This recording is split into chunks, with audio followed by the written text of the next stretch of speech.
Hello everyone, welcome to Endless Knowledge. இந்த வீடியோவில் நம்ம எதை பற்றி பார்க்க போகிறோம்னா ஒரு PDF டாக்குமெண்ட்டை கம்ப்ளீட்டாக வேறு லாங்குவேஜுக்கு எப்படி ட்ரான்ஸ்லேட் பண்ணலாமுங்கிறத பற்றி தான் பார்க்க போகிறோம். ஸோ உங்களுக்கு இந்த வீடியோவில் உள்ள கண்டென்ட் எல்லாமே புரியுதுன்னா மறக்காமல் லைக் பண்ணுங்கள். அண்ட் அதை விட ரொம்ப முக்கியம், இதை பற்றி தெரியாதவங்களுக்கு கண்டிப்பாக ஷேர் பண்ணிவிடுங்க. அண்ட் நீங்கள் இன்னுமே சேனலை சப்ஸ்கிரைப் பண்ணாமலே பார்த்துட்ருக்கீங்கன்னா மறக்காமல் சப்ஸ்கிரைப் பண்ணுங்கள். அண்ட் சப்ஸ்கிரைப் பண்ண கையோட பக்கத்தில் இருக்கக்கூடிய பெல் ஐக்கனை கிளிக் பண்ணி ஆல் நோட்டிஃபிகேஷன்ஸை மறக்காமல் எனேபிள் பண்ணிக்கோங்க.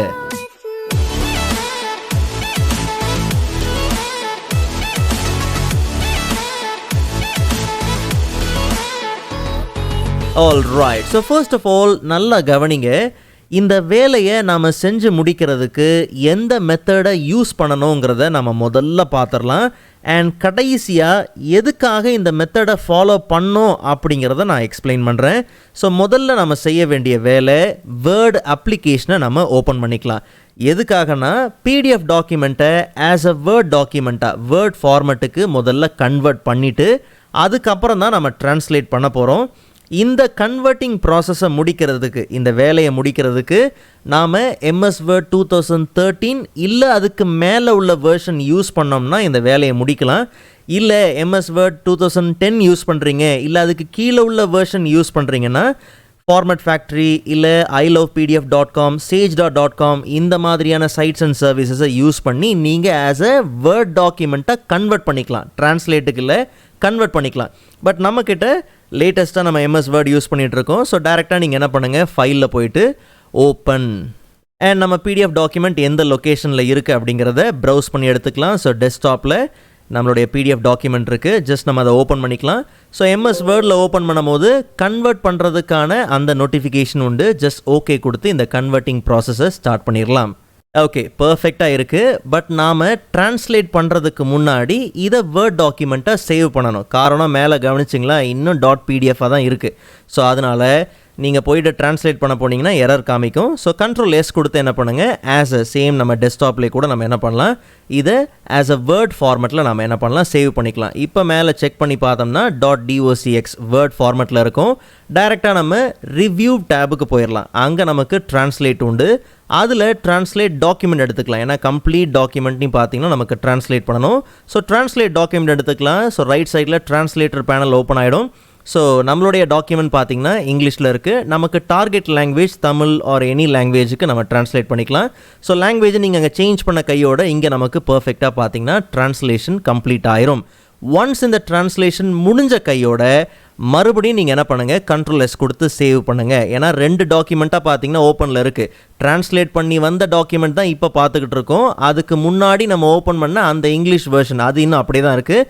இன்கேஸ் உங்களுக்கு வேணும்னா தாராளமாக இந்த ஃப்ரம் அண்ட் டு லாங்குவேஜை தாராளமாக நீங்கள் சேஞ்ச் பண்ணிக்கலாம். இன்கேஸ் உங்கள் டாக்குமெண்ட் ஃப்ரெஞ்சில் இருக்குது, அது உங்களுக்கு தமிழில் வேணுமா, அதுக்கு ஏற்ற மாதிரி ஃப்ரம் அண்ட் டு நீங்கள் அந்த லாங்குவேஜை தாராளமாக சேஞ்ச் பண்ணிக்கலாம். இந்த ப்ராசஸ் முடிஞ்சு தான் நமக்கு ஒரு புது டாக்குமெண்ட் ஓப்பன் ஆகும், அந்த ட்ரான்ஸ்லேட்டட் டாக்குமெண்ட் ஓப்பன் ஆகும். இதை Ctrl+S கொடுத்து சேவ் பண்ணும்போது வேணும்னா உங்களுக்கு தேவைக்கு ஏற்ற மாதிரி வேர்ட் டாக்குமெண்ட்டாக நீங்கள் சேவ் பண்ணிக்கோங்க கண்டிப்பாக. அண்ட் நமக்கு இப்போ டைரெக்டாக பார்த்தீங்கன்னா இது PDF-ஆக தான் பார்த்தீங்கன்னா தேவை. ஸோ ப்ரௌஸ் பண்ணி டெஸ்க்டாப்பில் நம்ம டைரெக்டாக ஆஸ் அ PDF-ஆக நம்ம இதை என்ன பண்ணுறோம், சேவ் பண்ணிக்கிறோம். பட் கண்டிப்பாக PDF-ஆக நீங்கள் சேவ் பண்ணுறதுக்கு முன்னாடி எங்கேயாவது மைன்யூட்டாக பார்த்தீங்கன்னா ஒரு சில ஃபார்மேட்டிங் சேஞ்சஸ் கண்டிப்பாக நடந்திருக்கும். ஓகே, ஸோ அதனால் ஏன்னா ட்ரான்ஸ்லேட் பண்ணும்போது லைன்ஸ் அதிகமாகலாம் கம்மியாகலாம். ஸோ அதுக்கேற்ற மாதிரி கண்டிப்பாக நீங்கள் என்ன பண்ணுங்கள், ஒரு சில சேஞ்சஸ் பார்த்தீங்கன்னா நீங்கள் இங்கே பண்ணி தான் ஆகணும். அதை ஃபார்மேட்லாம் முடிச்சுட்டு ஃபைனலாக நீங்கள் என்ன பண்ணுங்கள், அதை சேவ் பண்ணுங்கள். அதுக்கு நாம் இதை மறுபடியும் ஆஸ் அ வேர்ட் டாக்குமெண்ட்டாக சேவ் பண்ணி வச்சுக்கிட்டோம்னா ரொம்பவே நல்லது. ஸோ ரொம்ப சிம்பிள், ட்ரான்ஸ்லேட் பண்ண கையோட வேர்ட் டாக்குமெண்ட்டாகவும் சேவ் பண்ணிக்கோங்க அண்ட் அதை PDF-ஆகவும் சேவ் பண்ணிக்கோங்க. இப்போ நம்ம டெஸ்க்டாப் செக் பண்ணி பார்த்தோம்னா அங்கே நமக்கு ஒரு ட்ரான்ஸ்லேட்டட் PDF பார்த்தீங்கன்னா பர்ஃபெக்டாக நமக்கு இருக்கும். ஸோ ரொம்ப சிம்பிளான ஸ்டெப் தான். PDF டாக்குமெண்ட்டை வேர்டில் இம்போர்ட் பண்ணுங்கள், கன்வெர்ட்டிங் நடந்து முடிஞ்ச கையோட சேவ் பண்ணிவிட்டு அதுக்கப்புறமா ரிவ்யூவில் ட்ரான்ஸ்லேட் பண்ணுங்கள். ட்ரான்ஸ்லேட் பண்ண டாக்குமெண்ட் வந்துடும், அதை வேர்ட் டாக்குமெண்ட்டாகவும் சேவ் பண்ணிக்கங்க, PDF டாக்குமெண்ட்டாகவும் சேவ் பண்ணிக்கங்க. ஸோ நமக்கு ஒரு ட்ரான்ஸ்லேட்டட் PDF பார்த்தீங்கன்னா கிடச்சிரும். சரி, இப்போது எதுக்காக இந்த மெத்தடை ஃபாலோ பண்ணுறோம், ஏன் வேறு மெத்தடே கிடையாதா, ஈஸியாலாம் வேறு எதுவுமே இல்லையா, தெளிவாக கவனிங்க.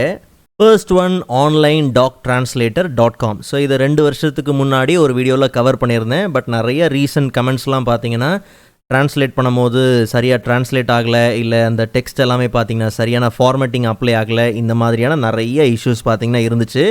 அண்ட் ரெண்டாவது கூகுள் டிரான்ஸ்லேட்டில் ரொம்ப க்ளீனான டிரான்ஸ்லேஷன் இருக்கும், பக்காவான ஃபார்மேட்டிங் இருக்கும்.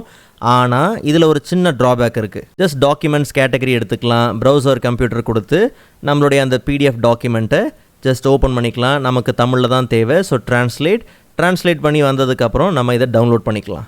ஸோ டவுன்லோட் ட்ரான்ஸ்லேஷன் ஓப்பன் பண்ணி பார்த்தோம்னா நமக்கு அந்த ட்ரான்ஸ்லேஷன் பக்காவாக இருக்குது. ஆனால் ஓப்பன் பண்ணதுக்கப்புறம் பார்த்தீங்கன்னா மெஷின் டிரான்ஸ்லேட்டட் பை கூகுள் அப்படிங்கிறது ஒரு பேஜில் மட்டும் கிடையாது, எல்லா பேஜ்லேயும் பார்த்தீங்கன்னா இருக்கும். மற்றபடி ஃபார்மேட்டிங்லாம் பாருங்களேன், ரொம்ப க்ளீனாக இருக்கும், டிரான்ஸ்லேஷன் கரெக்டாக இருக்கும், எல்லாம் நல்லாயிருக்கும். பட் பெரிய ட்ராபேக் பார்த்தீங்கன்னா இந்த மெஷின் டிரான்ஸ்லேட்டட் பை கூகுள் அப்படிங்கிறது இருக்கும். ஸோ இதுக்கப்புறம் இதை வந்து நீங்கள் இன்னொரு வாட்டி ஆஸ் அ வேர்டாக கன்வெர்ட் பண்ணி அதுக்கப்புறம் இதை உட்காந்து நீங்கள் இந்த டெக்ஸ்ட்டை மட்டும் எரேஸ் பண்ணியோ இந்த மாதிரிலாம் பண்ணுறதுக்கு டைரெக்டாக நீங்கள் முன்னாடி நம்ம பார்த்த அதே ஸ்டெப்பை நீங்கள் என்ன பண்ணலாம், தாராளமாக ஃபாலோ பண்ணிக்கலாம்.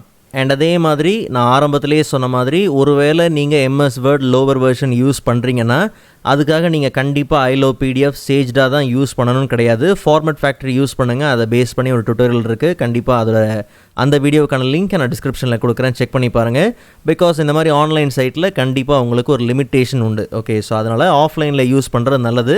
ஸோ இந்த ஸ்டெப்ஸை ஃபாலோ பண்ணி தாராளமாக உங்களுக்கு தேவையான பிடிஎஃப் டாக்குமெண்ட்டை தாராளமாக டார்கெட் லாங்குவேஜுக்கு நீங்கள் அதை ட்ரான்ஸ்லேட் பண்ணி அச்சீவ் பண்ணிக்க முடியும். ஸோ நெக்ஸ்ட் வீடியோவில் இதை விட இன்ட்ரெஸ்டிங்கான டாப்பிக்கை பார்க்கலாம். அதுவரை காத்திருங்கள்.